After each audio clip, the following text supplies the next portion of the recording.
로마서 15장 14절부터 33절 말씀. 내 형제들아, 너희가 스스로 선함이 가득하고 모든 지식이 차서 능히 서로 권하는 자임을 나도 확신하노라. 그러나 내가 너희로 다시 생각나게 하려고 하나님께서 내게 주신 은혜로 말미암아 더욱 담대히 대략 너희에게 썼노니, 이 은혜는 곧 나로 이방인을 위하여 그리스도 예수의 일꾼이 되어 하나님의 복음의 제사장 직분을 하게 하사 이방인을 제물로 드리는 것이 성령 안에서 거룩하게 되어 받으실 만하게 하려 하심이라. 그러므로 내가 그리스도 예수 안에서 하나님의 일에 대하여 자랑하는 것이 있거니와 그리스도께서 이방인들을 순종하게 하기 위하여 나를 통하여 역사하신 것 외에는 내가 감히 말하지 아니하노라. 그 일은 말과 행위로, 표적과 기사의 능력으로, 성령의 능력으로 이루어졌으며, 그리하여 내가 예루살렘으로부터 두루 행하여 일루리곤까지 그리스도의 복음을 편만하게 전하였노라. 또 내가 그리스도의 이름을 부르는 곳에는 복음을 전하지 않기를 힘썼노니, 이는 남의 터 위에 건축하지 아니하려 함이라. 기록된 바 주의 소식을 받지 못한 자들이 볼 것이요 듣지 못한 자들이 깨달으리라 함과 같으니라. 그러므로 또한 내가 너희에게 가려 하던 것이 여러 번 막혔더니 이제는 이 지방에 일할 곳이 없고, 또 여러 해 전부터 언제든지 서바나로 갈 때에 너희에게 가기를 바라고 있었으니, 이는 지나가는 길에 너희를 보고 먼저 너희와 사귐으로 얼마간 기쁨을 가진 후에 너희가 그리로 보내주기를 바람이라. 그러나 이제는 내가 성도를 섬기는 일로 예루살렘에 가노니, 이는 마게도냐와 아가야 사람들이 예루살렘 성도 중 가난한 자들을 위하여 기쁘게 얼마를 연보하였음이라. 저희가 기뻐서 하였거니와 또한 저희는 그들에게 빚진 자니, 만일 이방인들이 그들의 영적인 것을 나눠 가졌으면 육적인 것으로 그들을 섬기는 것이 마땅하니라. 그러므로 내가 이 일을 마치고 이 열매를 그들에게 확증한 후에 너희에게 들렀다가 서바나로 가리라. 내가 너희에게 나아갈 때에 그리스도의 충만한 복을 가지고 갈 줄을 아노라. 형제들아, 내가 우리 주 예수 그리스도와 성령의 사랑으로 말미암아 너희를 권하노니, 너희 기도에 나와 힘을 같이하여 나를 위하여 하나님께 빌어 나로 유대에서 순종하지 아니하는 자들로부터 건짐을 받게 하고, 또 예루살렘에 대하여 내가 섬기는 일을 성도들이 받을 만하게 하고, 나로 하나님의 뜻을 따라 기쁨으로 너희에게 나아가 너희와 함께 편히 쉬게 하라. 평강의 하나님께서 너희 모든 사람과 함께 계실지어다. 아멘. 좋은 날입니다. 오늘은 로마서 15장 14절부터 33절까지 말씀을 통해서 여러분과 함께 하나님이 우리에게 주시는 음성을 들을 수 있기를 주의 이름으로 축복합니다. 바로 전 시간에 우리가 15장을 단락 구분을 이미 한 것처럼 15장은 1절부터 13절 한 단락, 14절부터 21절까지 두 번째 단락, 세 번째는 22절부터 33절까지 세 번째 단락. 저는 이렇게 15장을 구분해 보았습니다. 그래서 앞부분 1절부터 13절까지는 무슨 이야기를 했죠? 어찌 보면 14장의 연속이라고 볼 수 있죠. 서로 받으라. 그러기 위해서 덕을 세워야 한다. 덕을 세우기 위해서는 이런 행동을 하는 것이 중요하다. 남을 기쁘게 하지 마라. 뭐 이런 여러 가지 이야기를 했었죠. 그죠? 그러면서 8절부터 13절까지에서는 그리스도를 본받아야 된다. 결국 이런 삶을 살아가기 위해서는 그리스도를 본받는 삶을 살아야 된다. 그리스도는 하나님의 부르심을 위해서 유대인에게 주신 약속을 이루기 위해서 할례를 받는 수종자가 되기도 하고, 또 이방인들을 구원하기 위해 십자가에 자신을 드린 분이다. 그래서 하나님은 열방을 구원하기 위한 그 계획을 위해서 예수를 보내셨고, 예수님은 그 하나님의 부르심에 순종하는 삶을 사신 분이다. 그리스도를 본받자. 그러면서 여러분에게 두 가지를 말씀드렸어요. 우리가 하나님의 사람으로서 우리의 삶에 그리스도를 본받으려고 할 때 두 가지 요소가 필요하다. 하나는 삶의 측면이다. 다른 사람과의 관계, 공동체 안에서의 관계의 측면에서 우리는 서로 받아주고 덕을 세우는 삶을 사는 것이 참 중요하다. 그러나 아무리 덕을 세우고 좋은 일을 한다 할지라도 다른 한 가지가 없으면 그것도 좀 이상한 것이다. 그건 뭐냐? 하나님이 원하시는 열방 회복이라는, 이방인의 구원이라는, 유대인의 구원이라는, 만인 구원이라는 하나님의 구원에 대한 열정, 그 부르심을 가지지 못한다면 그건 뭐냐 도대체. 이런 말씀을 저는 여러분에게 드렸습니다.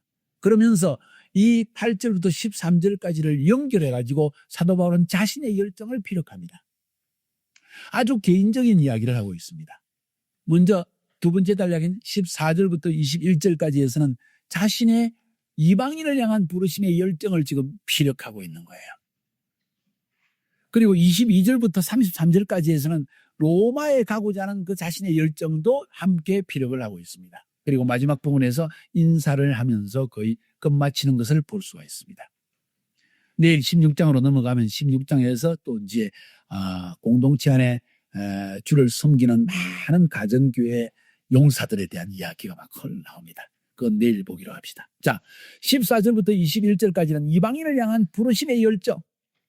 사도 바울은 개인적으로 하나님께서 그를 부르실 때 다메섹 도상에서 부활하신 예수님을 만날 때 내가 너를 이방인의 사도로 불렀다 하는 그 첫 하나님과의 만남의 순간에 받았던 부르심의 열정, 그것은 이방인을 향한 열정이라는 것을 여기에서 우리에게 피력해 주고 있어요. 그죠?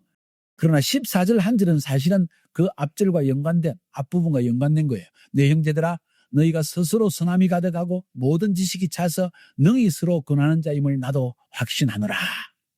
사도 바울이 지금 사실은 이 로마 교회 안에 약간의 분쟁이 있다는 이야기도 들었고, 그죠? 서로 용납하지 못하는 분위기, 받아주지 못하는 분위기, 그래서 약간 교회의 분위기가 연합이 깨어진 분위기, 이런 것 때문에 약간 마음이 상한 것이 있지만은 아직 가보지도 않은 교회이기도 하고, 또 사도로서 함부로 화를 낼 수도 없고, 그래서 아주 겸손하게, 아주 텐더하게, 온유하게 지금 격려하는 식의 이야기를 하면서 결론을 이렇게 됩니다. 형제들아, 세 가지를 말하고, 너희가 스스로 선함이 가득한 줄로 내가 믿는다. 너희들 악한 마음 없지? 이런 이야기예요. 미운 마음 없지? 서로 간에. 두 번째로, 모든 지식이 찬 줄로 믿는다. 우리가 형제를 사랑하기 위해서, 주님을 본받기 위해서도 우리에겐 지식이 있어야 됩니다. 무슨 지식? 하나님에 대한 지식. 하나님이 뭘 원하는가 하는 데는 지식이 없으면은 내 마음대로 이게 하나님 뜻이라고 말한다는 거예요. 굉장히 중요합니다. 왜 우리가 하나님의 말씀을 연구하는 일을 이렇게 강조를 할까요? 사람들이 지 마음대로 하나님을 말하기 때문에.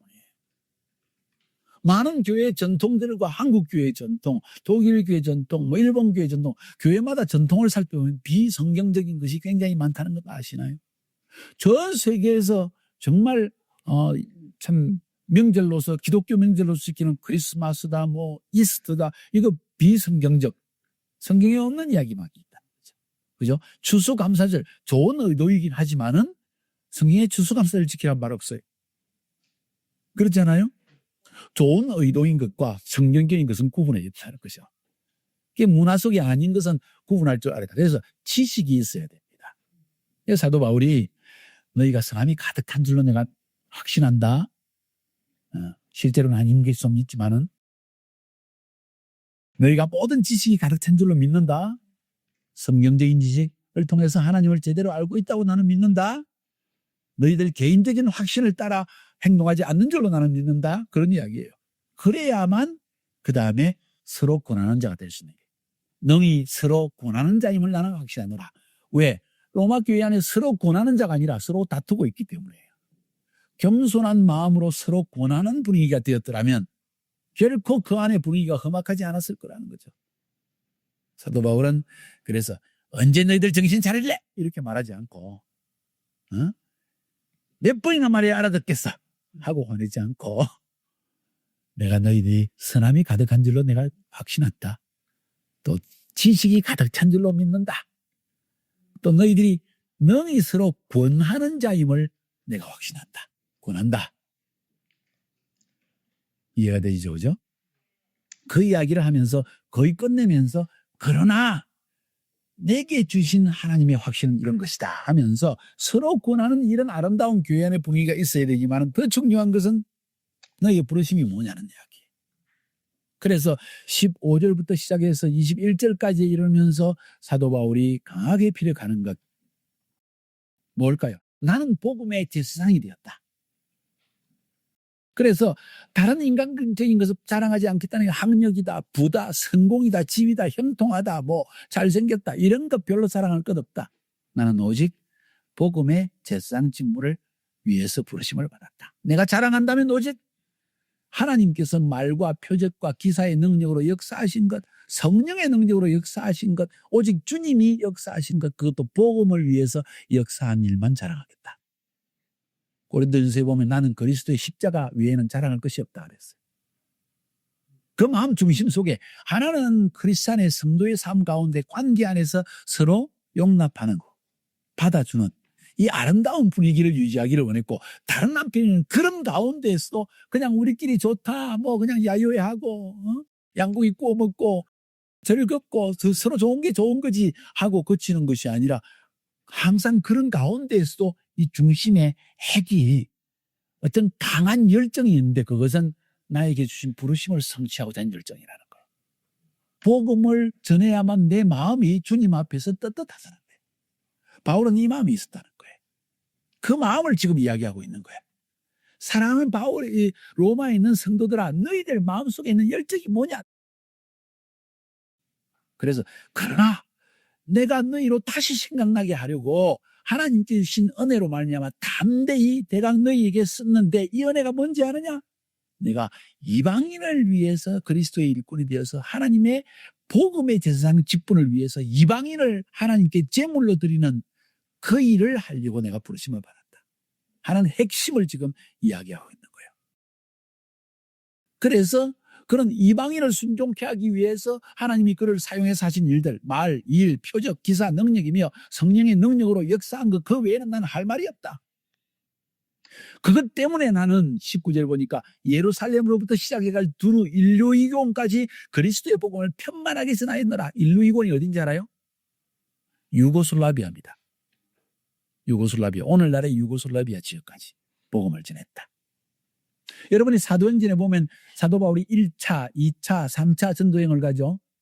2차 전도행에서 어디로 갔냐면 빌립보라는 지역을 갔습니다. 그죠? 그 빌립보 지역에서 누구를 만난지 아세요? 자주장사 루디아.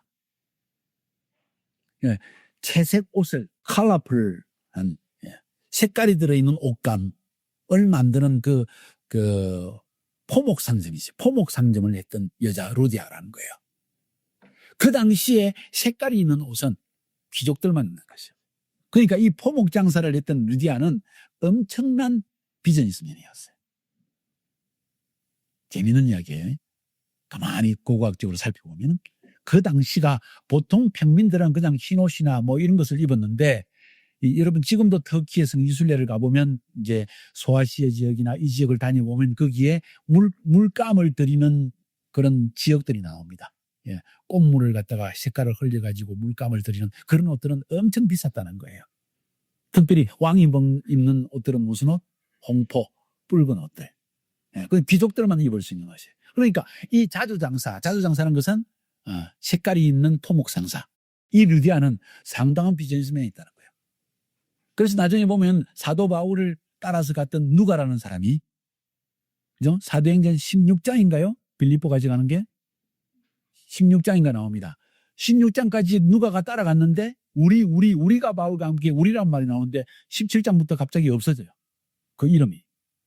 그 말은 누가가 빌립보에 머물렀다는 걸 알 수가 있어요. 누가는 뭐죠? 의사였어. 어쩌면 루디아 만나가지고 짝짝풍 맞아가지고 결혼했는지 모르겠어. 그런 상상을 하는 또 성경학자가 있어요. 그래서 지금 뭘 이야기하는 거 아니? 이 빌립보가 유럽으로 올라가는 관문 지역이었습니다. 그래서 그 지역에서 사도 바울이 복음을 하고 1년 6개월 동안 북쪽으로 유고슬라비아 일루이곤까지 복음을 전했다는 증거들이 많이 나온다는 거예요. 빌립보 자주장사 루디아가 자기 집을 열어가지고 집안 사람을 다 세례받게 했고 그 집이 교회처럼 되어지고 쉽게 말하면 선교센터가 되어진 거야. 그리고 아마도 이 루디아가 자기의 재산을 들어서 사도 바울의 선교를 위해서 후원자가 스폰서가 됐다는 것이 아주 재미있는 학설 중에 한 가지인데 나는 그걸 상당히 일리 있는 이야기다 사도 바울이 지금 여기에서 예루살렘으로부터 두루 행하여 일리오이곤까지 그리스도의 복음을 편만하게 전하였노라. 오직 여기 한 군데만 그 이야기가 나옵니다. 일리오이곤 살펴보니까 지금도 고학적으로 살펴보니 거기가 유고슬라비아 지역이라는 것을 우리가 알 수 있다는 거예요. 이만큼 사도 바울은 자기의 부르심의 삶에 그리스도를 본받기 위해서 헌신했다는 것을 우리가 배울 수가 있습니다. 여러분은 어떤 열정을 지는지 모르겠어요. 굉장히 중요한 이야기입니다. 사도행전 20장 1절 2절에서도 3차 전동 유행시에 마게도냐에서 1년 6개월의 시간을 보냈다고 했는데 성경학자들이 바울을 그때 무엇을 했을 것인가 생각할 때 바로 그 사도행전 20장의 말씀이 빌립보를 선교기지로 삼아서 북쪽 유럽 유고슬라비아까지 복음을 전했다 하는 것을 우리가 되게 추측해 볼 수 있다는 거예요. 바울은 이렇게 이방인을 한 열정 때문에 교회가 없는 곳에 교육을 전하고자 하는 강한 열정을 지닌 사람입니다. 그러면서 20절에서 지금 그 이야기 나오죠. 내가 그리스도의 이름을 부르는 곳에서는 복음을 전하지 않기로 힘쓰노니 이는 남의 터 위에 건축하지 아니하리 함이라. 기록된 바 주의 소식을 받지 못한 자들이 볼 것이요 듣지 못한 자들이 깨달으리라. 뭔 이야기라고 했습니까? 바울이 복음을 전할 때 복음 사역에 두 가지 원칙을 가지고 있었는데 난 오직 복음만 전하겠다. 오직 복음만 전하겠다 하는 열정. 두 번째로는 나는 복음을 듣지 못한 곳에 복음을 전거하겠다. 그래서 남들이 이미 세워놓은 터 위에는 교회를 세우지 않겠다. 복음을 듣지 못한 사람에게 우선적으로 복음을 전하겠다. 이런 원칙을 지녔다는 거예요.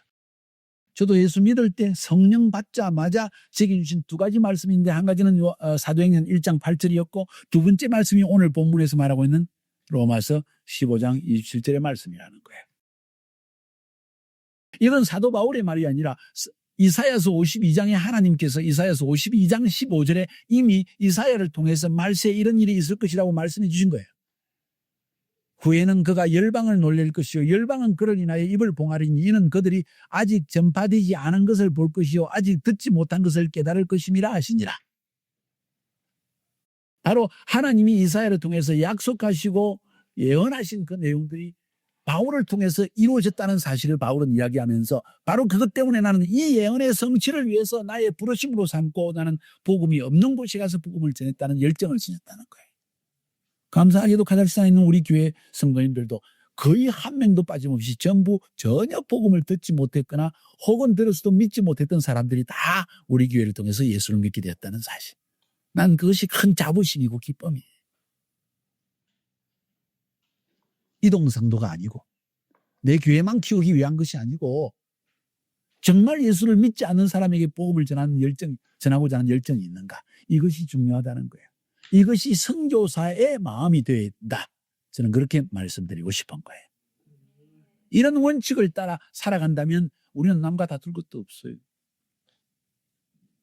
이미 믿는 사람 수천 명 데리고 있는 것보다는 믿지 않는 사람 한 사람 구원하는 것이 더 하나님 보시기에는 가치 있는 일이라는 그 원칙을 바울은 가지고 있었다는 거예요. 그 다음 22절부터 33절까지는 바울의 로마 방문에 대한 열정이 나와 있습니다. 여기서 중요한 내용은 내가 언제든지 스바나로 가려고 했다. 스바나가 어디예요? 스페인까지 복음을 전하고는 열정을 가졌던 바울의 마음을 볼 수, 스바나로 가는 길에 내가 로마를 꼭 들고 싶다. 스바나, 로마에 대한 열정. 이 바울은 항상 새로운 곳에 대한 열정을 가진 사람이었어요. 새로운 지역에 대한 열정을 가진 사람이었다는 거예요. 이게 바울의 선교관 중에 중요한 부분입니다. 나는 오직 복음만을 증거하겠다. 두 번째, 복음을 듣지 못한 곳에 가서 나는 전하겠다. 교회가 없는 곳에 복음을 전하겠다. 이것이 바울에게 부르심이었다는 거예요. 감사하게도. 그래서 바울은 전반적으로 볼 때 그의 삶이 하나님의 부르심과 비전을 따라서 철저히 사역했다는 걸 알 수가 있습니다. 22절에 그러므로 또한 내가 너희에게로 가려 하던 것이 여러 번 막혔더니 이제는 이 지방에 갈 곳이 없고 하면서 이야기할 때 바울 심령 속에 늘 하나님의 인도하심을 따라서 비전을 따라 움직이고자 하는 그 바울의 중심을 볼 수 있지 않냐는 거예요. 이게 바울의 사역관이었고 선교관이라는 것을 비유라는 걸 알 수가 있다는 거예요. 내가 어떻게 하면 아직 믿지 않는 사람에게 복음을 전할 수 있을까? 내가 어떻게 하면 교회 없는 곳에 교회를 개척할 수 있을까?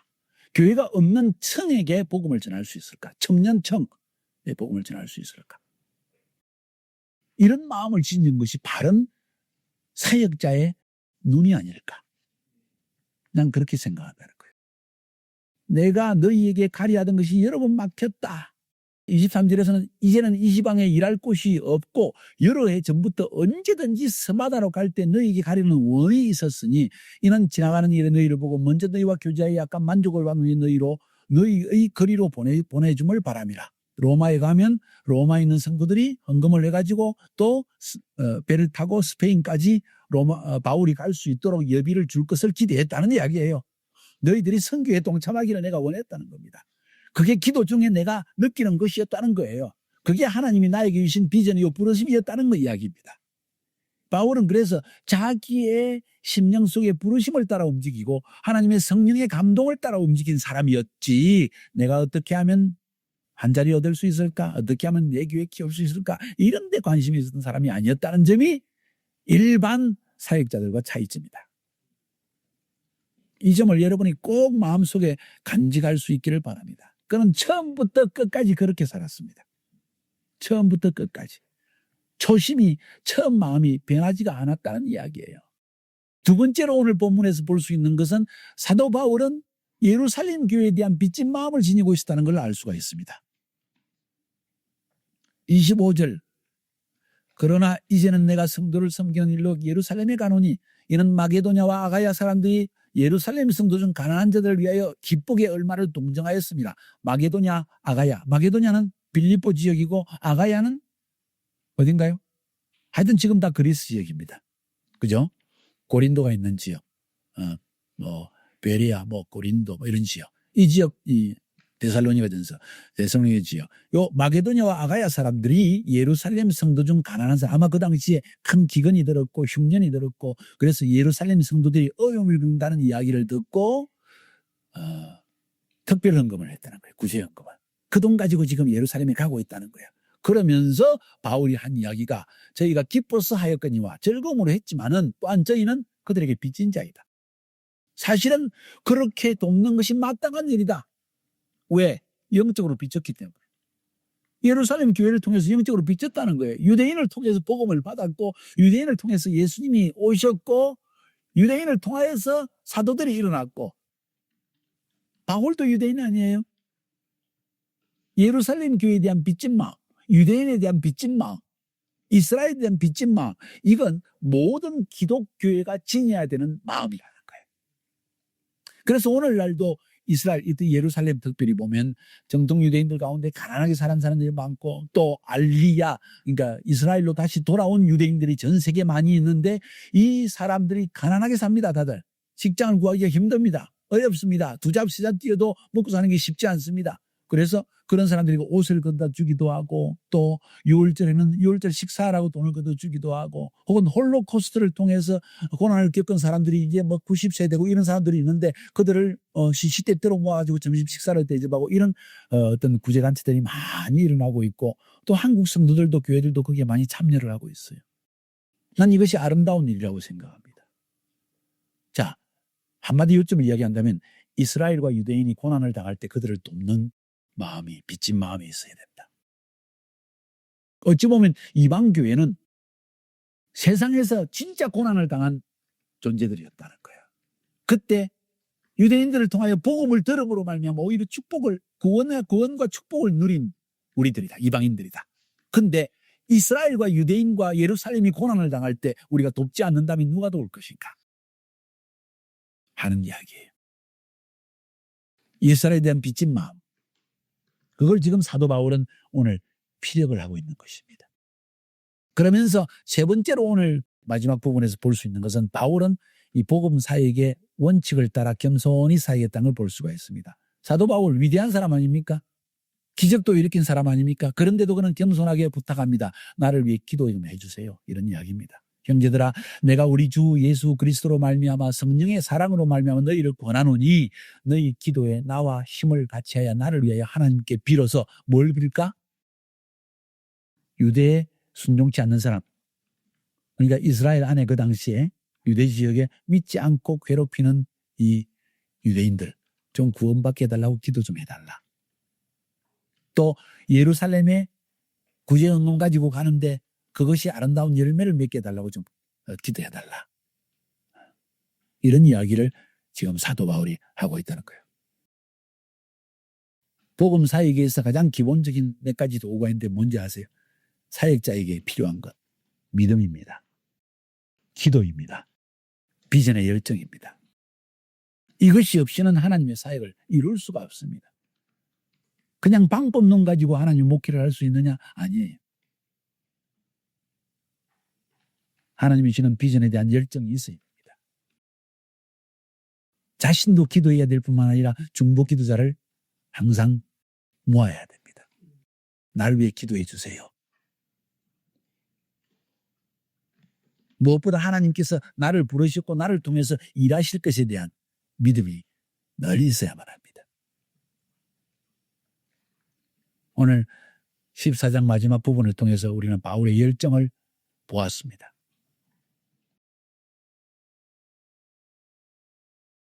좋은 자리 얻고자 하는 열정, 미래에 어려움 없이 인생을 살기 위해 아파트 하나라도 얼른 마련하고 싶은 열정, 무슨 열정이에요? 아마 바울의 열정으로 살아가면 주님 앞에 섰을 때 참 주님이 기뻐하시고 벌떡 일어나서 우리를 맞아주실 것 같아요. 그런데 안타깝게도 그걸 알면서도 그렇게 할 수 있는 믿음의 결단을 가진 사람이 많지 않다는 것이 슬픈 일이에요. 여러분들이 그런 사람으로 설 수 있기를 주의 이름으로 축복합니다.